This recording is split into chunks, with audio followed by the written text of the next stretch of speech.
Hey everybody, welcome and thank you for joining us on today's conference call. This event takes place next Saturday at the Forum in Los Angeles. That's January 20th.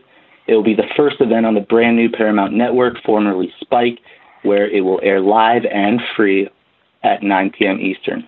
On today's call, we've got Bellator President Scott Coker, welterweight champion Douglas Lima, Rory MacDonald, Chael Sonnen, and Rampage Jackson. At this point, I will turn it over to Scott Coker. I do want to mention really quickly, if you want to queue up for questions, please press *1 on your keypad. Again, that's *1 for questions. I will now turn it over to Scott. Scott? Hey, thanks, Danny. Good afternoon. I'd like to welcome everybody into the Bellator 192 media call. We have a great event next Saturday at the LA Forum.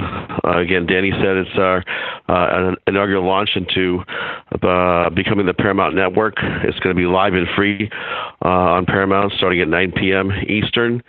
I'd like to thank Kevin Kay, John Slusser, thank Viacom, and they've all been working really hard making this transition and making this possible. I'd like to thank the fighters that are on the call too, and wish them good luck because this is going to be a great event. As most of you heard yesterday, we've added Big John McCarthy to our broadcast team, who has a great amount of experience and knowledge. He's been a great friend for many years. Really excited to have him on board. And then moving on to the card. I mean, I think we have one of the best welterweight divisions in the planet, and Douglas has been a great champion. He's going to be taking on top contender Rory MacDonald, who's known pound for pound, one of the best in the world. And then we have the Heavyweight World Grand Prix for 2018. This will be the inaugural heavyweight fight to try to get to the championship belt at the end of the year, and that's Rampage versus Chael. So we're very excited. You also see exciting fighters like Michael Chandler, Aaron Pico, as well as some of our other upcoming prospects. Again, next Saturday, January 20th, 9 p.m. Paramount, and it's live and free. And that's it, Danny. All right, thanks, Scott. Operator, if you want to go to our first question. Our first question comes from the line of Gareth A. Davies with Daily Telegraph. Good afternoon, gentlemen. Could I start, please, by do we have Rampage on the call? Yeah, he's here. Yeah, I'm here. Hello, big man. How are you? Rampage, we saw in the last couple of days in some of the viral videos that the organisation, Bellator, the organisation, we're putting out, that you're prepared to pay Chael Sonnen $10,000 for each takedown he gets, and he's looking to get 9 on you, so he's going to take you the distance, put you down 9 times, pick up a clean 90K, thinks he's going to win. How many times are you going to take him down to get your 10K? That wasn't part of the deal for me to take him down to get my 10K, and Chael was supposed to come back with something to sweeten the bet, so I can benefit from it. But he said he had to check with his wife.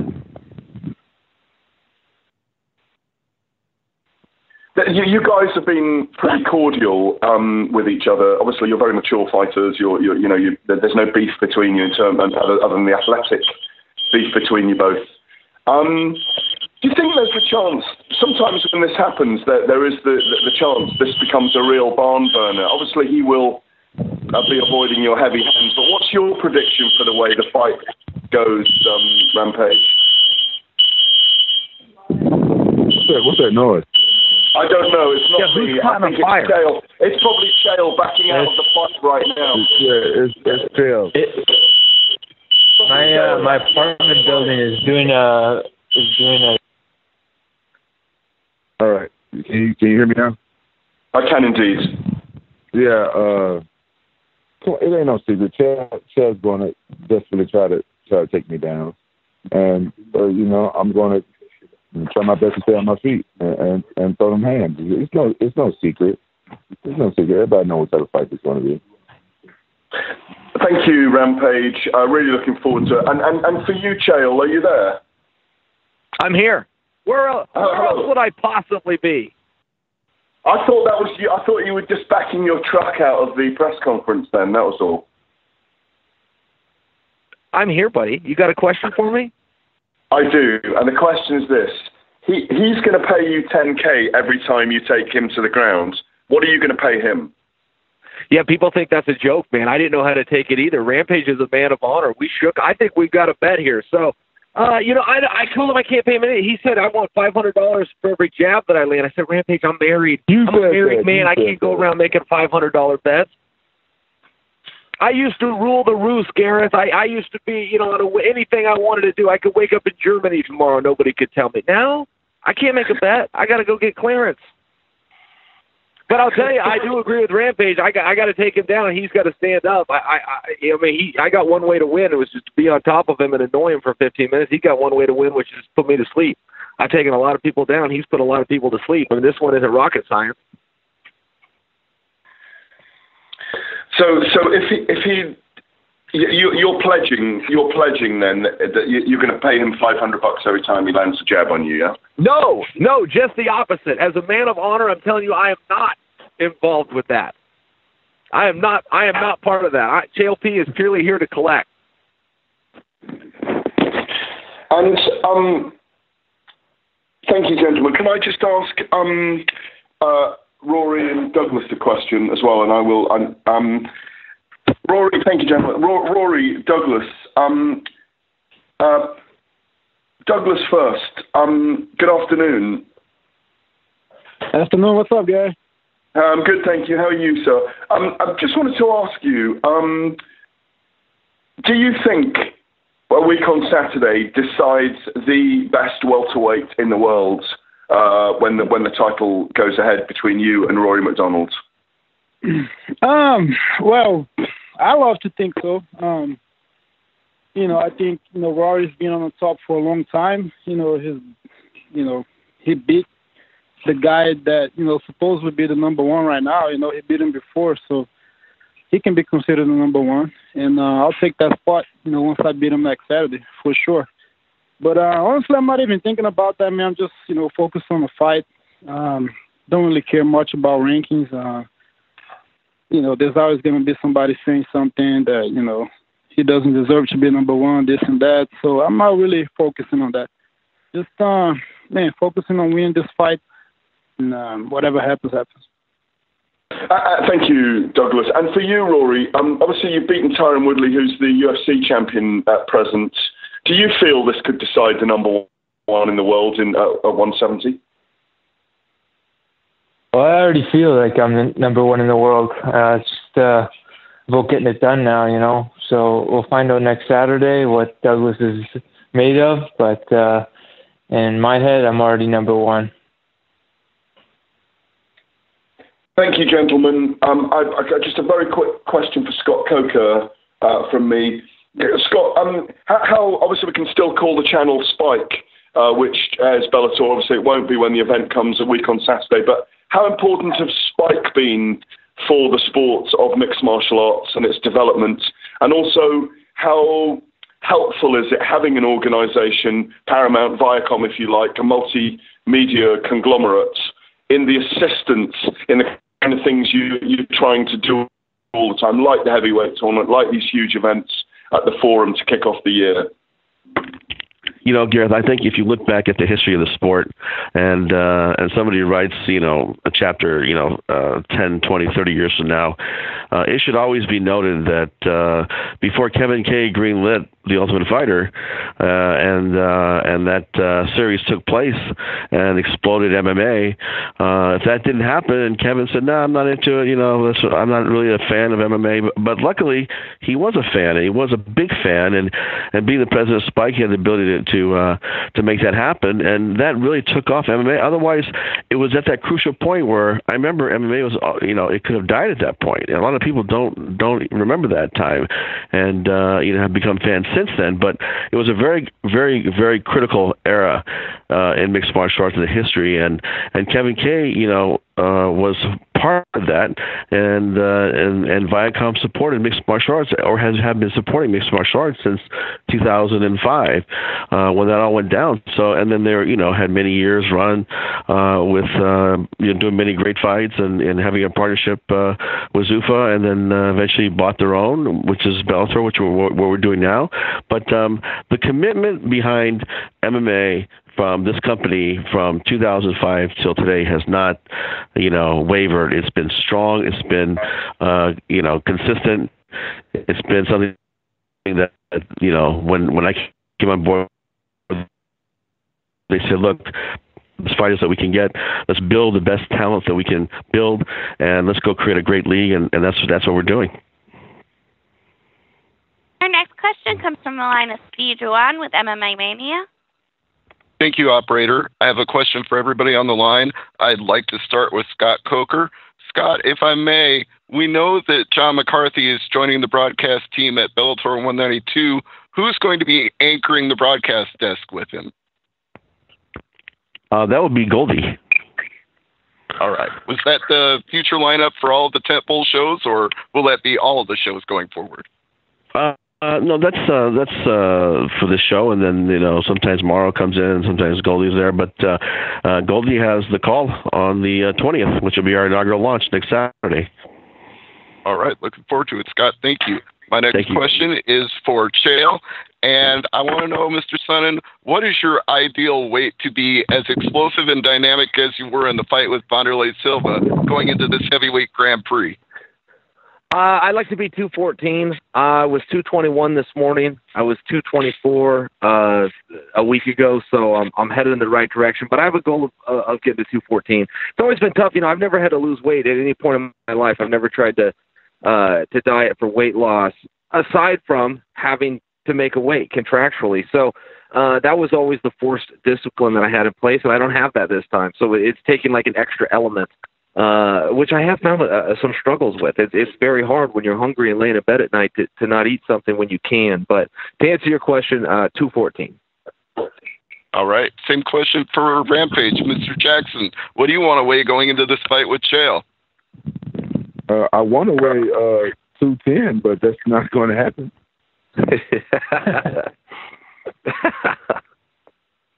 Right. Well, we'll look forward to seeing whatever weight you are on the 20th next Saturday. But next, I'd like to go to Douglas Lima. You've faced some awesome challengers over the years for title defenses, guys like Lorenz Larkin, Andrei Koreshkov, and Paul Daly. Where do you rate Rory MacDonald on that list? Man, top of it for sure. His resume speaks for itself. Like I said before, he's been in the top for a long time. He's fought great competition. And yeah, man, I can't wait for it. It's going to be a great fight. It's a big name, type of fights that I've been looking for, and can't wait for it. All right. And for Rory MacDonald, it's already been referenced on the call that you've previously beat Tyron Woodley, who is currently the champion in another organization. But do you think that has any bearing on this fight with Douglas Lima? Can you even compare that fight, the Tyron Woodley fight, to the fight with him and draw anything from it? Not at all. I don't see any similarities whatsoever. I don't really know what to say. Douglas is a totally different fighter, but I plan on going in there, being aggressive, and taking him out early. All right. Thank you very much, gentlemen. Our next question comes from the line of Alex Lee with MMAFighting.com. Hi, guys. My first question is for Rampage. I want to ask, you made it clear Chael wasn't your first choice for an opponent in the opening round of this tournament. Who among the field would you have liked to have fought instead? I don't care. I don't care who I fought, but I like to fight. Guys who don't mind standing up and fighting. I just fought a wrestler my last fight. I really like to fight guys who like to fight instead of just wrestling. You heard Chael say you got to hold me down for 15 minutes. Why would I want to? Why would I be excited about fighting somebody whose game plan is to try to hold me down for 15 minutes? So like someone like, I mean, does Matt Mitrione jump out at you? I know you said Fedor wasn't someone you wanted to fight, but he's certainly someone who would like to stand with you. Did either of those names, do those appeal to you? You know, I don't care who I fight in the tournament. It's a tournament, you got to fight everybody. But like, if I'm gonna be excited about fighting somebody, it's gonna be somebody who's gonna make it an exciting fight. Somebody who's gonna come and mix it up and do a bunch of things. I don't never care if people wrestle and take me down. You know what I'm saying? You go wrestle and take me down. Hell, grab me, pound me, go for submission. Don't just plan to hold me down for 15 minutes. Like I'm a true fighter. I'm one of the old school fighters, one of the dying breeds. I get in that cage to put on a show first and win second. Okay, thanks, Rampage. Next question for Douglas. I want to ask Douglas. You know, you've been one of Bellator's top guys for a while, but that Bellator NYC show was almost kind of like a coming out party. You were fighting at Madison Square Garden on pay-per-view against a contender. A lot of guys were picking to beat you. Has anything changed for you since then, especially ahead of the first U.S. show that you've headlined in over 2 years? Have you felt a raise in profile? Yeah, I mean, I feel like it's getting better. And, of course, Bellator is bringing out this, these top guys, guys with big names. So I love it, man. I love to have that target in the back. I love being the champion. And, let them all come at me. I love it. I love that, what Bellator is doing. The organization, the division is stacked. The welterweight is the stronger division there. And it feels good to sit on top of it. Okay, thanks. Last one, Scott, for Scott. Scott, obviously the timing was right for this heavyweight tournament. If it goes well, do you see yourself booking another tournament for any of the other divisions? Should one of those titles become vacant for whatever reason? Or is there just something about heavyweights that make them, conducive to this Grand Prix format, like you also did in Strikeforce? We're going to leave that door open, and I think that this tournament happened in a kind of organic fashion. We just started signing all these guys and a lot, and then pretty soon we're like, oh, we have our lineup here, and the tournament just made a lot of sense. And fighting for the belt at the end, I think, is really going to be a special event for the year. We'll have great storylines all year, but there's a couple other divisions I can see us hosting, next year or the year after. But it's not something we're going to be in the business of hosting or having to do a tournament every year. This was something that made a lot of sense, but we will keep that door open. Okay, thanks, guys. Our next question comes from the line of Rodney James Edwards with MMA Latest. Thank you. That's Edgar, Rodney James Edgar. All right, my first question is for Rampage. Rampage, you and Chael had a bit of a beef back when y'all were both in UFC, and that was a fight that seemed like it almost came together, but it never did. So I'm wondering, is there still any true animosity between y'all on your end? I don't have any problem with Chael right now. The only problem I got with Chael is that he's in my way, and I'm trying to get this fixed up. That's the only problem I have with Chael. Nothing personal. Roger that. Hey, how about this, Rampage? Let's up the ante on that bet. How about Scott Coker pays you $20,000 for every time you Rampage slam him? Sorry, Chael. Every time I slam him. Yeah. But we want to see. That's what the fans want to see. I know they're going to give me somebody, who's not a better wrestler than me, so y'all can see it. I'm be slamming somebody who's a better wrestler than me. I don't know. I believe in you, Rampage. You'll figure out a way. Just figure out a way. You'll figure out a way. I appreciate it. I'll figure out a way. Okay. All right. I've done it once. I slammed Ryan Bader. I didn't think I was going to get him because he's a better wrestler than me, but hell, who knows? Our next question comes from the line of Jay Anderson with Cageside Press. Operator. And first for Chael, you fought at middleweight, you fought at light heavyweight, but obviously you're going to be giving up a lot of weight in this. If all goes well, you'd be fighting next year, you'd be 41. Is there any concern that this could be fairly taxing on your body, giving up that much weight?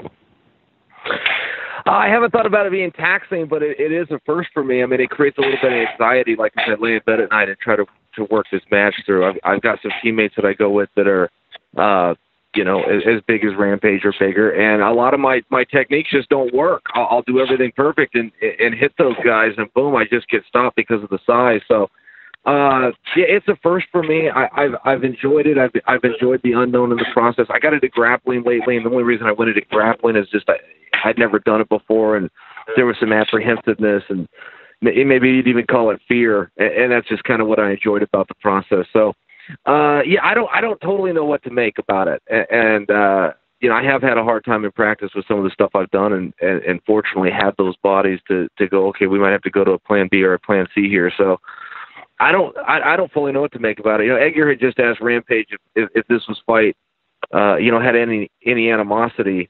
And I want to just add to that because it doesn't. And one thing we found in fighting is we kind of need a little animosity. I've never called somebody out unless I really wanted to fight them and just had a way. But this is different. It's a tournament. I just did an interview this morning. Somebody asked me, "Hey, if you beat Rampage, you're going to call out Fedor."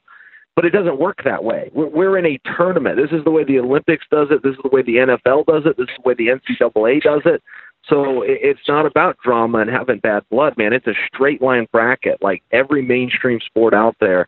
It's really rare. Coker got put in a tough spot where he leaked that, hey, pretty soon I'm going to crown a heavyweight champion. Everybody starts calling him and saying, well, I want to be in that fight, making all their arguments by way that, I'm 5-0 and I beat this guy and that guy. And finally he just throws his hands up and goes, okay, you eight guys keep blowing me up. If I throw you all in a tournament, and whoever's left standing, I'll put the belt around. And we all stand back and go, yeah, that's fair.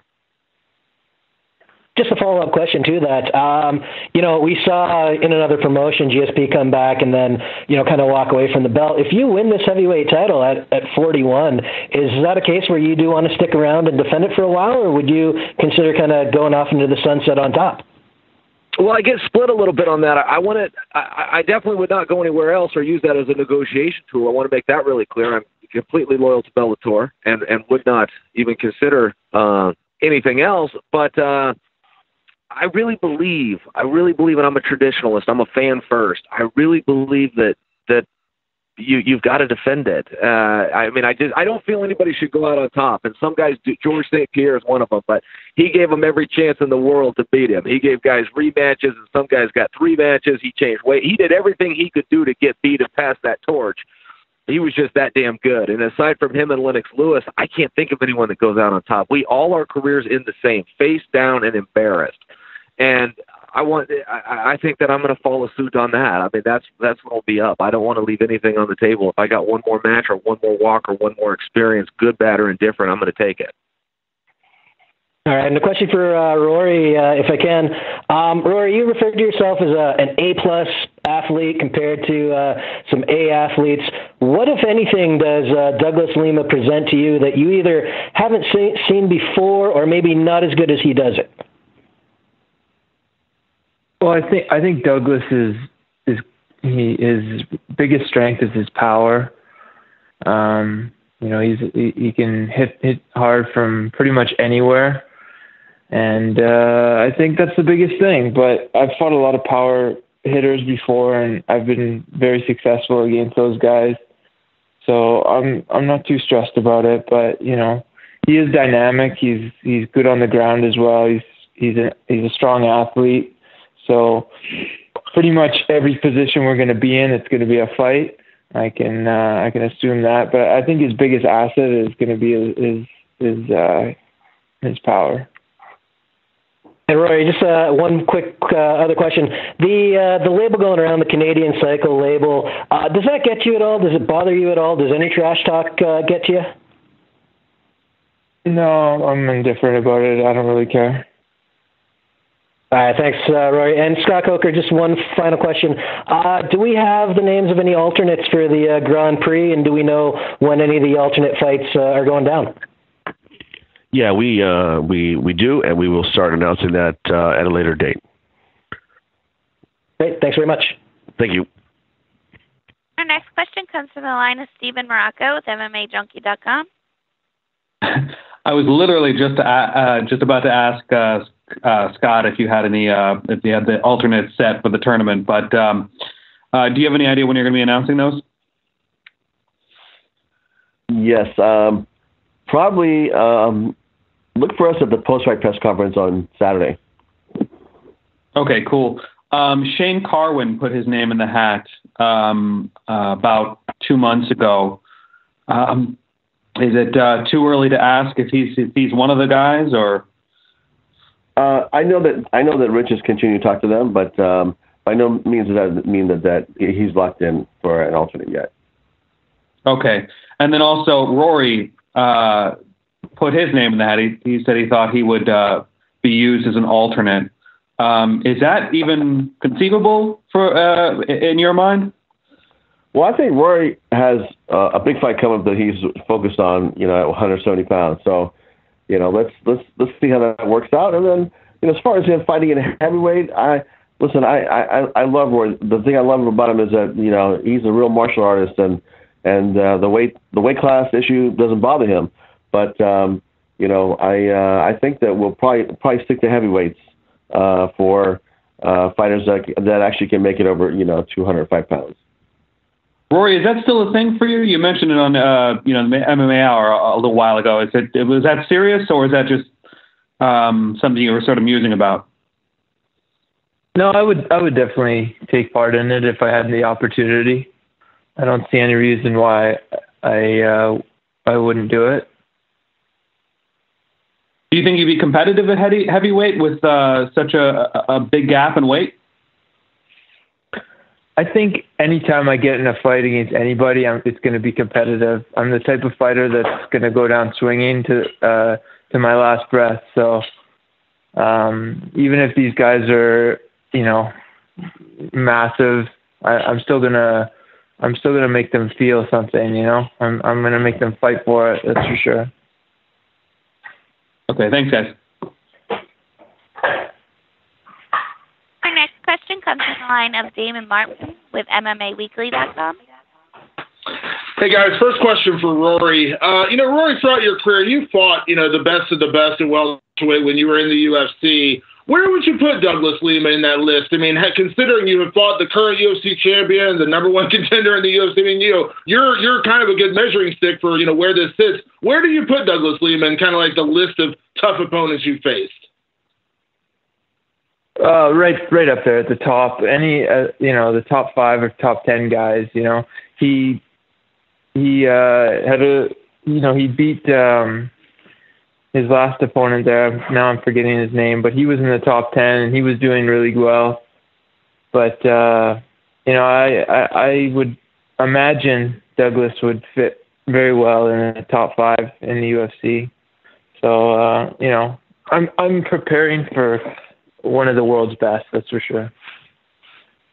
You said it earlier, Rory, you already believe you're the number one welterweight in the world, but is that important to you to have that narrative coming out of this fight? We always have that debate of, it was Pride versus the UFC, and now it's UFC versus Bellator. I mean, is it important to you that people would consider you the number one welterweight in the sport, regardless of organization? I think it's an added cool factor to have that debate going on.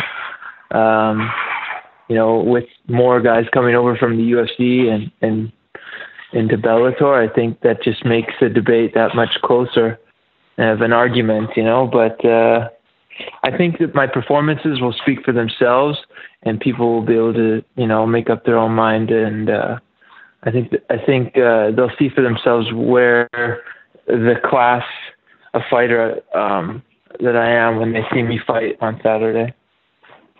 And Rory, you have mentioned, several times the possibility of jumping around, doing some fights at other weights, maybe going to middleweight. Douglas Lima is clearly the number one guy in Bellator. He has been there for a while, and obviously he's beaten pretty much everybody.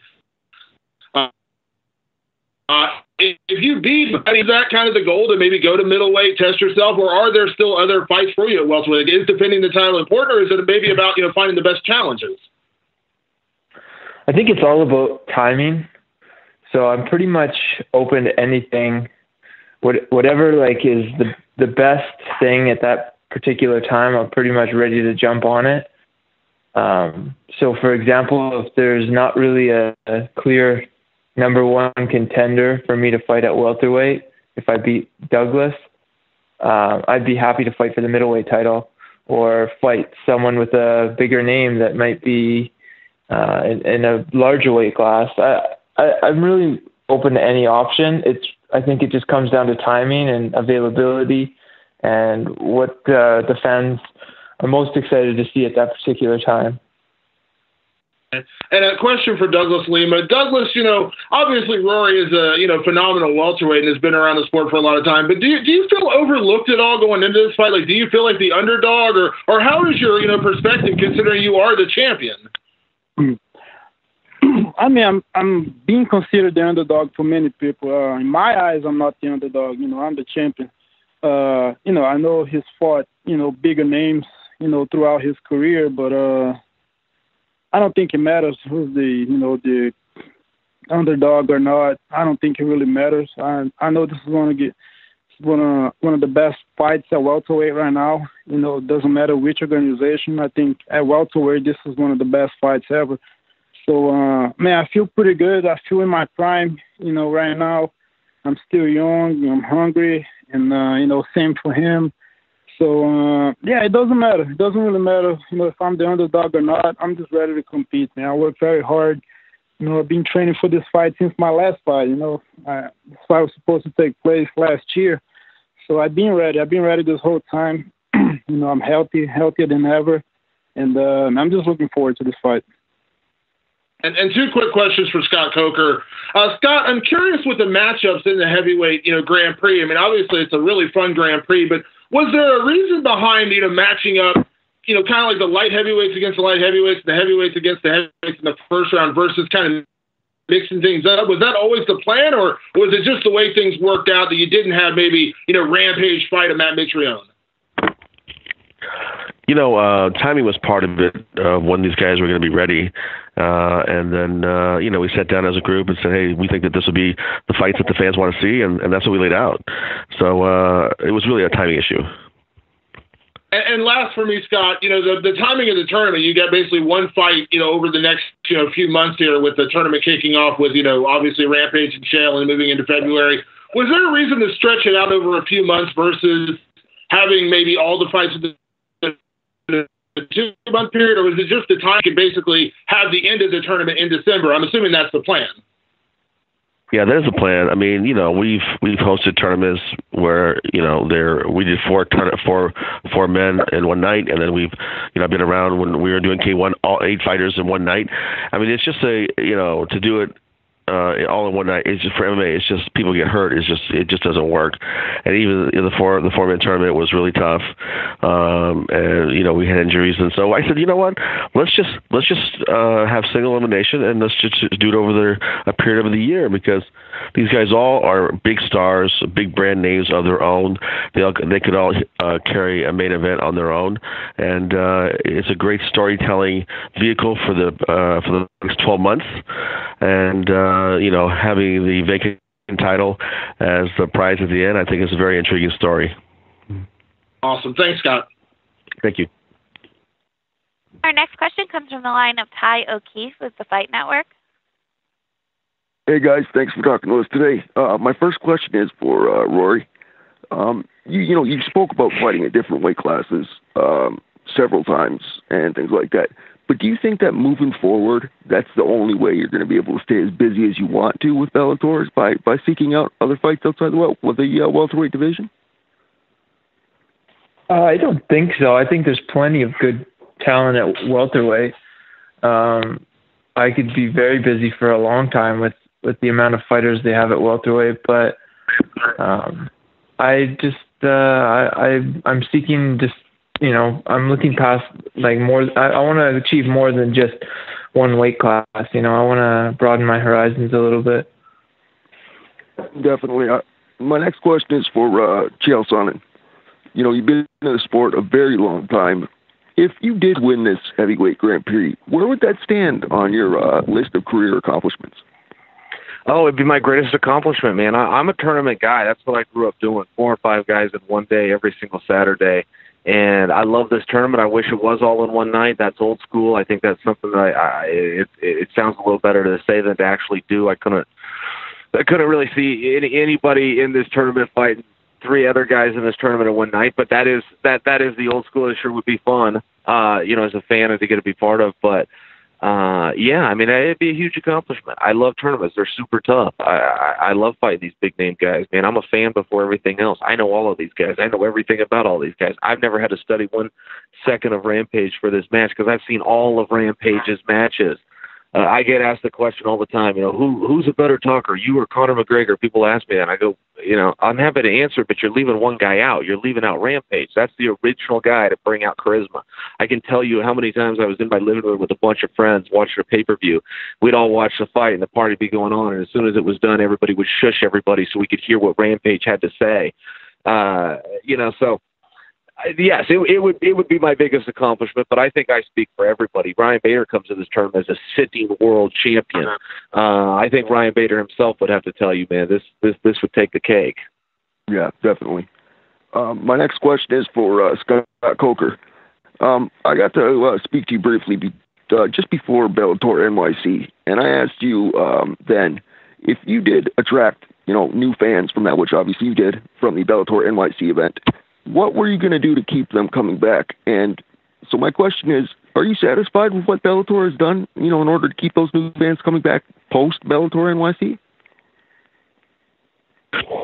Yeah, I mean, if you look at the quality of fights that we've done post NYC, or even before, or even on the night of NYC on the Spike telecast at that time, and the commitment that we're making to this tournament to air on Paramount Network, it's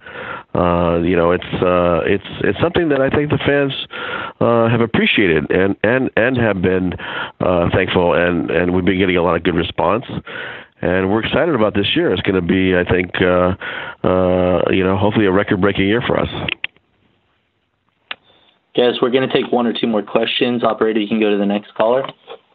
The next question comes from the line of Jim Edwards with MMA Nick. Yeah, hi there, guys. My question's for Chael. Chael, I've seen you've been doing a lot of breakdowns on your YouTube channel recently. How do you kind of see this main event playing out between Rory and Lima? Man, I love it. I can tell you my ego is greatly affected anytime I'm not the main event, and co-main event is exactly where I belong on this card. Rory MacDonald is so good. I can't think of anybody George St. Pierre has ever handed a compliment to, and St. Pierre will tell anybody that'll listen that Rory MacDonald, if not being the best welterweight, is the second best to him. With that, I call out guys like John Jones, I call out Fedor, I call out Anderson Silva, I call out Rampage Jackson, I call out Rory MacDonald because he's every bit as good as those guys. He's nasty and he's scary. He beat the defending champion from Vegas. A lot of people thought he was winning against Robbie Law. I mean, you go on and on about this guy. And with that said, he's not our champion.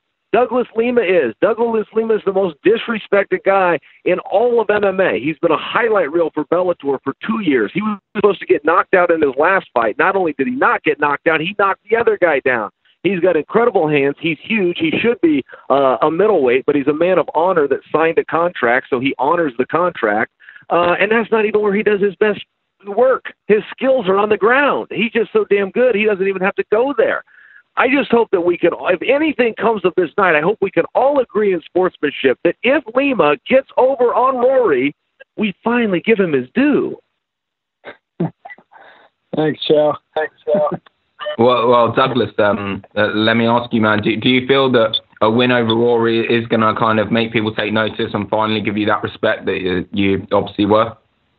I hope so, Rod. I really do. I'm just going to, go over there, give my best, try to knock his head off. But if that's not enough, then we just keep fighting. What can I do,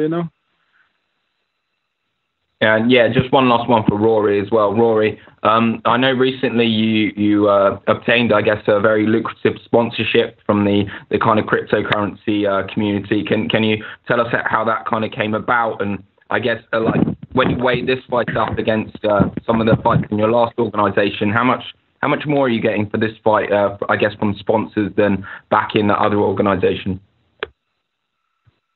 Yeah, I'm getting sponsored by a cryptocurrency. It's called Dash Digital Cash. And how it came about was basically someone in the community was talking to Faraz, my coach in Montreal, and me and Faraz have been involved in crypto for years now, so we always talk about it. Anyway, he passed along this flash. We put together a sponsorship proposal to the community, and the proposal passed. So this will be hopefully the first of many sponsorships with Dash and me, and hopefully what I see is Dash coming into the MMA community, and hopefully Bellator could jump on it, and a lot of the other fighters can reap the rewards of that. That's one of my main goals, is that it's not just for me, but this is going to be a big opportunity for many other fighters and even Bellator itself. Great stuff, guys. Thanks for your time. Our last question comes from the line of Oscar Willis with the Mac Life. Hi guys, this is a question for Chael. During the lead up to this fight, you described a altercation with yourself and Rampage in Arizona that had to be separated by Michael Bisping. I was wondering if you could just expand on that. What exactly was it about, and how did it come that Bisping was the one to separate you both? Yeah, I mean, it's just heat that goes back a long time, and I really can't remember. I've got such a short-term memory, and the last time I was with Rampage, which was 2 weeks ago, he was such a gentleman. It was like, oh my God, do we have to start this over? It's like a guy I had never met before. Started many years ago. Dana White got involved. He tried to make the fight. He offered us coaching spots on The Ultimate Fighter and was going to build this thing, and it just never came around. I was going to move into the weight class. I was a middleweight at the time, and I can't remember all the history. I ended up somewhere in Chicago, and I got into it with some guy. We were just visiting socially, and it escalated. Well, that dude turned out to be Rampage's brother, so it gets back to Rampage. I mean, just everything that could go wrong between us went wrong between us, and we ended up in a hotel lobby. I was getting ready to take on Bisping in a grappling match. Rampage was going to commentate it, and things just escalated. I don't even know why they put us at the same hotel, and ultimately Bisping had to get in and break the whole thing up. So. I never thought our paths were going to cross. Rampage was going in one direction. He was in San Jose. I was with the guys in Vegas, or maybe I was even sitting in the principal's office at the time. And things just finally came around. I mean, I'm jumping around on the story, but I've got you 90% there. Okay. And so obviously the pair of you have been fairly amicable in the lead up to this. So how do those bad feelings subside? Is it just a case of time expiring and you slowly get over it, or was there a reason that you guys sort of made things up? Yeah, I have no idea, man. I got out to LA it was about 10 or 12 days ago, and Rampage was just such a nice guy. I mean, I don't know what to say. There was really, I don't like to manufacture. I get said to be, Chael will talk some trash or something, but I've never seen myself that way. I'm a truth talker. If I don't see it, I won't say it. I won't make something up to sell a fight or anything else. I mean, it's just the reality. And fortunately, we're in a bracketed format where animosity's got nothing to do with it. Your skills have everything to do with it. Somebody's going to advance, and they're going to go against the next guy who had skills and could advance. So, I mean, I'll leave it where it lies, but that was my experience. He might have a different one to share. Fair enough. And speaking of this being a bracketed tournament, you're well known for planning things ahead of time, sort of knowing who your next opponent is after this one. Do you see a pathway through this tournament to victory? Do you sort of look at, say, like, well, if Bader loses to Mo, I have a better shot, or vice versa? Do you see a pathway to victory, or are you just taking this one step at a time? No, I play the bracket through 10 times a day, every single day. What could possibly happen? And I do it a lot to take my focus off Rampage. I don't like to focus on one guy. I like to be distracted. I like to have something else to look forward to. So looking past Rampage is a risky game. I mean, that's a former world champion right there. But, yeah, I do. I'm real interested in the Mir match, Mir and Fedor. I can see that going both ways. I'm not one of the guys that's writing Fedor off yet. I think there's been some real circumstance as to some of his last matches. I mean, come on, him and Mitrione knock each other down at the exact same time. It was just a really weird circumstance. So, I'm not on board with that. I don't want to fight Mo because, we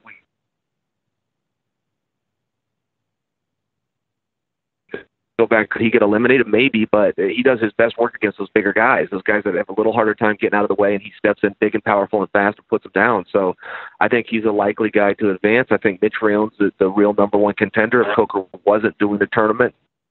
he was just doing a one-off like is tradition in this sport. I think that Mitrione would be 50% of that, and we'd have to find someone to fight him. That's my opinion. He's also the Vegas favorite. So I think Rampage and I got very lucky only in one regard, which is we're first. And in these tournaments, another reporter brought it up at the beginning of this press conference, but it is about who can hold up. There's a reason they have to have alternates. I know Rampage will walk out there no matter how he feels. I promise you, I will walk out there no matter how I feel. But I don't know that I can say that about the other 6 guys. Some of them even have a history of pulling out of fights for not feeling great. So you got to have these alternates, and we did get lucky. We're up first. That means we have, if nothing else, we have the most time to recover. Perfect. Well, I think that's a great way to end it. So thank you very much. Thank you, Oscar. And I want to just take this time to thank all the media. I'm sorry if we didn't get to your call. Just thank you to the fighters and the media for attending this call, and we'll talk to you soon. See you next Saturday.